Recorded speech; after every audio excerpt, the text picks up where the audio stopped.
Good morning, students.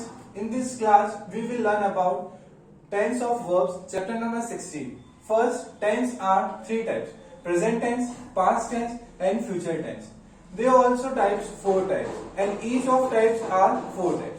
First, we learn present simple. Present simple are four types: present simple, present continuous,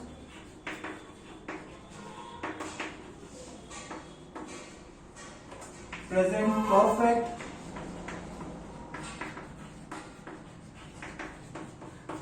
and last fourth present perfect continuous.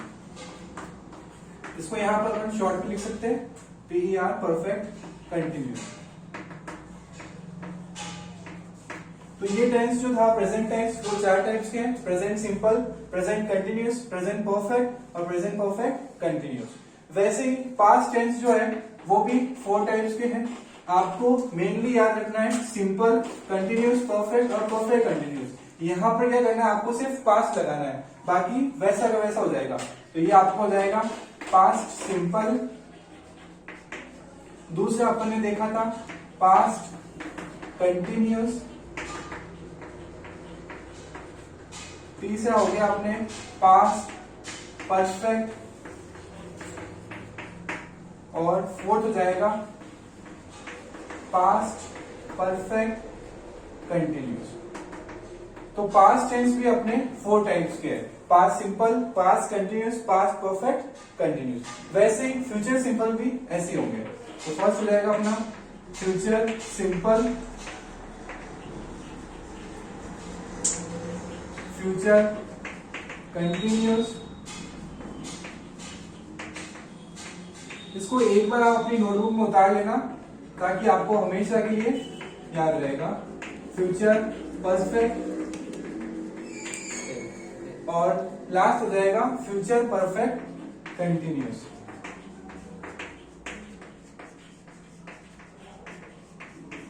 Future perfect continuous.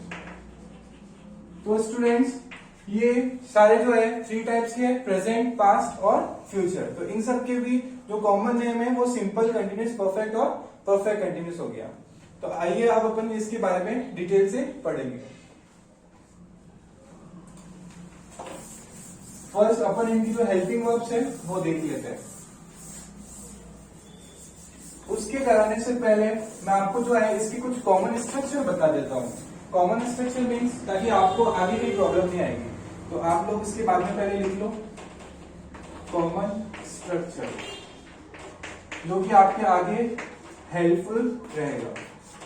तो common जो है वो अपने सबसे first रहता है affirmative sentence. Affirmative. Second आपके होता है नेगेटिव। थर्ड है आपका इंट्रोगेटिव।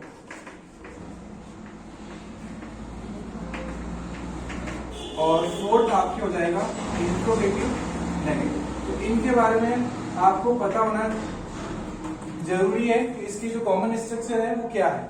तो अफर्मेटिव जो होता है वो होता है आपके सब्जेक्ट, सबसे आगे सब्जेक्ट होता है। उसके बाद में आपकी आती है हेल्पिंग वर्ब, फिर आती है मेन वर्ब और फिर object.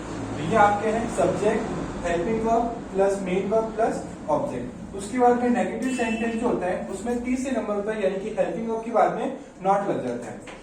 Helping verb plus not plus MV plus object. फिर इंट्रोगेटिव में क्या होता है फ्रेंड स्टूडेंट्स, हेल्पिंग वर्ब जो होती है वो आगे आ जाती है। तो इसका हो जाएगा helping verb plus subject plus main verb plus object plus question mark. और फिर इंट्रोगेटिव नेगेटिव में ये वाला फॉर्मूला लगना है और इसमें आपको नॉट लगाना है। तो helping verb plus subject plus not plus MV plus object plus question mark. तो ये अपने कॉमन स्ट्रक्चर थे जो कि टेंस में अपन को बहुत नीडफुल रहेंगे, हेल्प करेंगे। अगर आपको अच्छे से पता है तो आप आगे जो टेंस में आपको बिल्कुल भी इजीली आप कर लोगे। तो यहाँ पर जो इनकी शॉर्ट फॉर्म जो मैंने लिखी है तो इनके फुल फॉर्म एक बार लिख देता हूँ। एस का मतलब आप सभी को पता है सब्जेक्ट होता है, एच वी का मतलब हेल्पिंग वर्ब है, एमवी का मतलब मेन वर्ब है और ओ का मतलब ऑब्जेक्ट हो जाएगा। तो ये इसकी शॉर्ट फॉर्म है, हालांकि आप सभी को पता है। तो नेक्स्ट क्लास में हम पढ़ेंगे इनसे डिटेल के बारे में। Thank you class.